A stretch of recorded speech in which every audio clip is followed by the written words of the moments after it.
Hello everyone and welcome to my first reaction video. My name's Jake and I'm pretty new to content creation, as you could probably tell if you look at my page. I'm currently a graduate student in American history, and for a while now I've been wanting to make videos similar to the videos that I enjoy watching. And a channel I really enjoy watching is vlogging through history, which I'm sure most of you have heard of if you've stumbled across this video. I'm doing this style of video because I want to continue to learn more about history, and for that reason I'm doing my own style of historic reaction videos by doing research on the subject matter of the videos ahead of time, and sometimes referencing the things that I learned in my research while doing the reactions.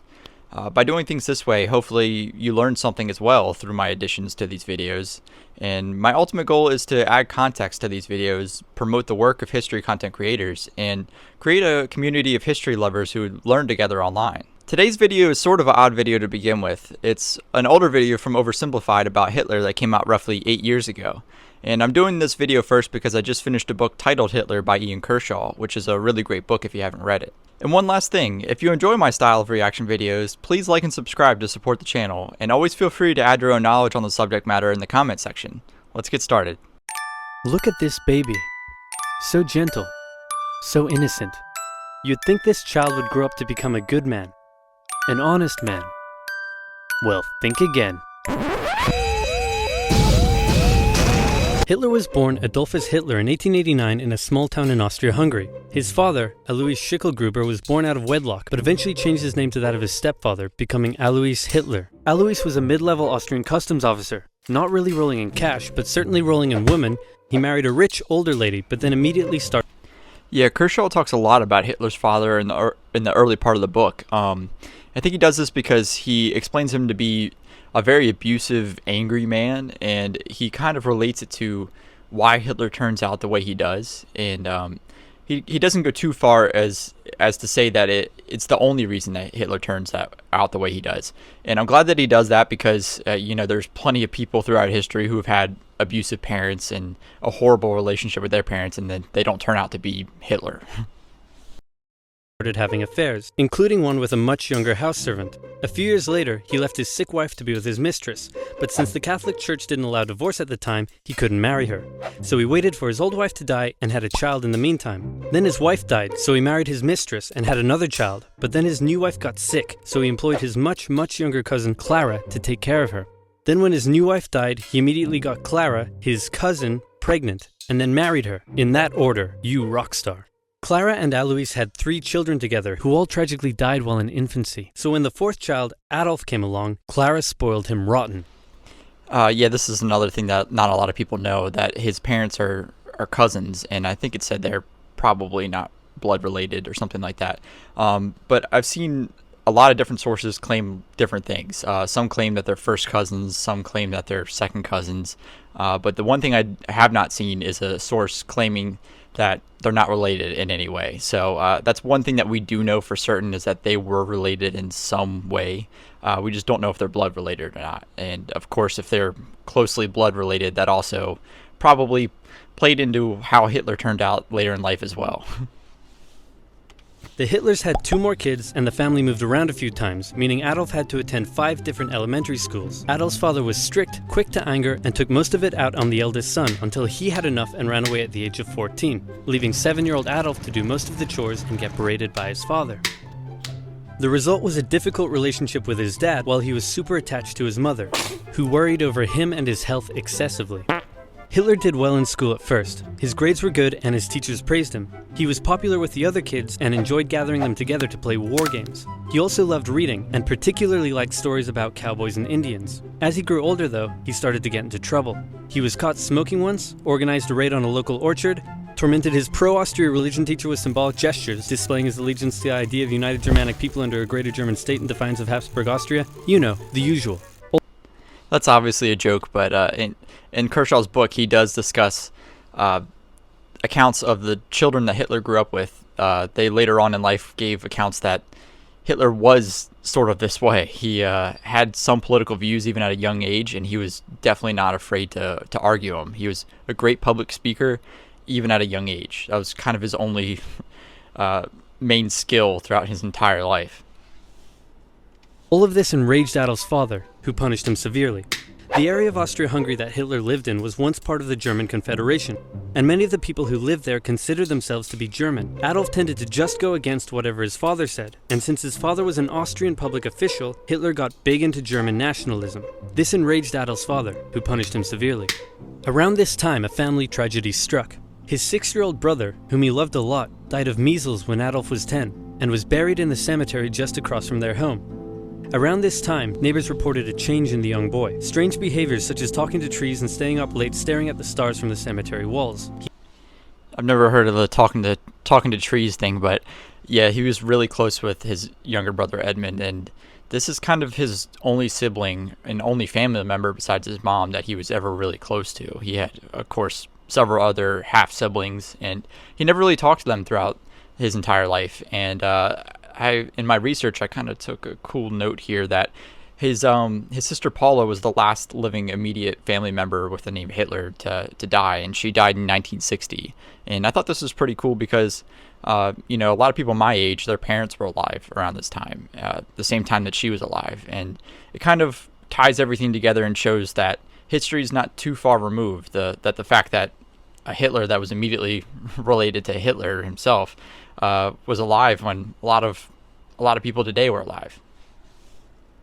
He lost interest in religion, and his school grades started to decline, which enraged his father, who punished him severely. It also didn't help that he had just entered high school, and the cool city boys treated him like a rural peasant. He had to repeat a grade and had little interest in most school subjects, instead spending his time reading and drawing, which he was quite good at.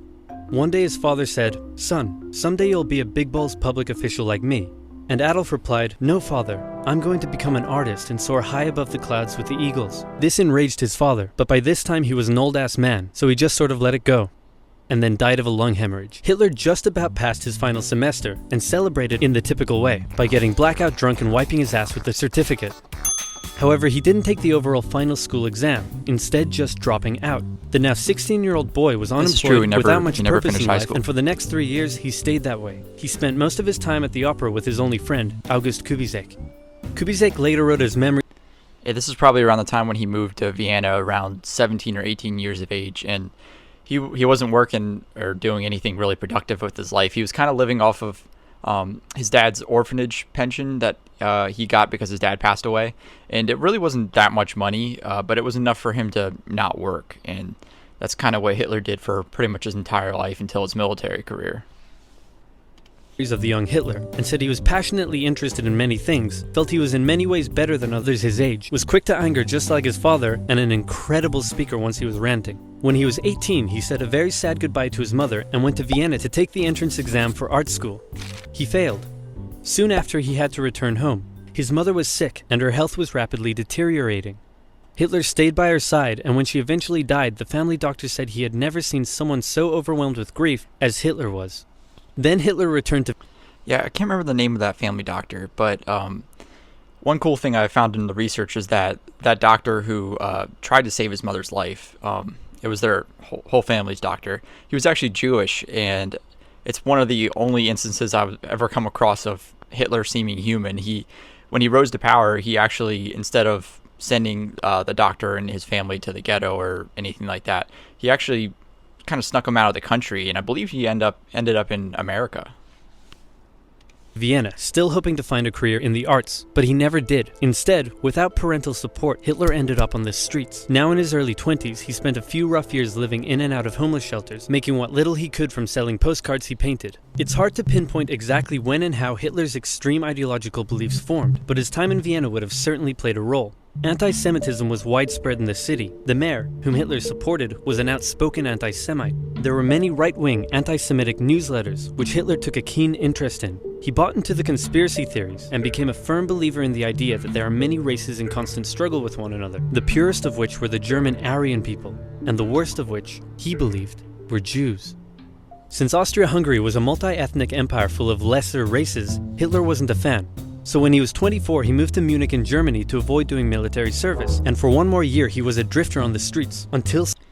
Yeah, at this time, like I said before, he was selling postcards that he would paint daily. He'd paint a couple a day, and his business partner in this was actually a Jewish man named Samuel Morgenstern, and Hitler would paint these little postcards in Morgenstern would go on the streets and in bars and sell them to businessmen and tourists, and this is kind of how he made money and survived. He obviously was still homeless at the time, but yeah, Morgenstern he was Jewish, and he when Hitler rose to power, he seized Morgenstern's art gallery and actually deported him to a ghetto where he unfortunately passed away in 1943. Something huge happened. In 1914, long-standing tensions in Europe erupted into the First World War. Crowds across Europe celebrated the news. Within days, Hitler volunteered for the German army. The war gave him a purpose in life. His fellow soldiers gave him friendship and brotherhood. Despite the horrors of war, Hitler considered it to be the best time of his life.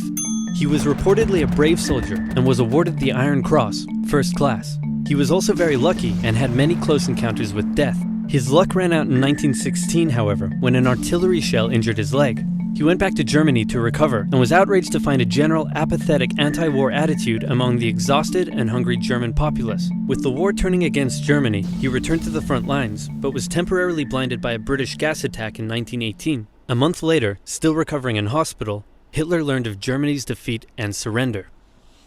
The terms of the Yeah, Hitler was furious when he learned that Germany surrendered. He fully believed that they could win the war, which was completely not true. I mean, America was just entering the war, really, and with just sheer manpower alone, Germany had no chance of winning. But Hitler really didn't believe this. He believed that this is where he kind of cements that stab in the back theory, where he believed that the undesirable people, as he would say, in society, like Jews, communists, gypsies, people like that, he believed that they were corrupting society and making the German state weak, and even in politics, he believed that they were influencing all parts of society and making it weak, and he kind of blamed these people for the reason that Germany lost World War I. peace treaty were tough on Germany. It had to pay a lot of money and lose a lot of soldiers. These conditions weakened Germany and humiliated the German people. Europe's borders changed after the war too. New countries were formed out of Russia's lost territory, Austria-Hungary was dissolved, and there was one big new country splitting Germany into two. Hitler, seeing the country he loved humiliated like this, said that hatred grew in him for those responsible, by which he meant communists and Jews, who he believed had stabbed Germany in the back by spreading dissent and anti-war propaganda back home. Well, thank you for watching part one. I hope to do a lot more of these in the future. At least 1 or 2 a week is the goal, and continue to put out my short form content as well. And be on the lookout for part 2, which should be coming out soon. Thank you for watching.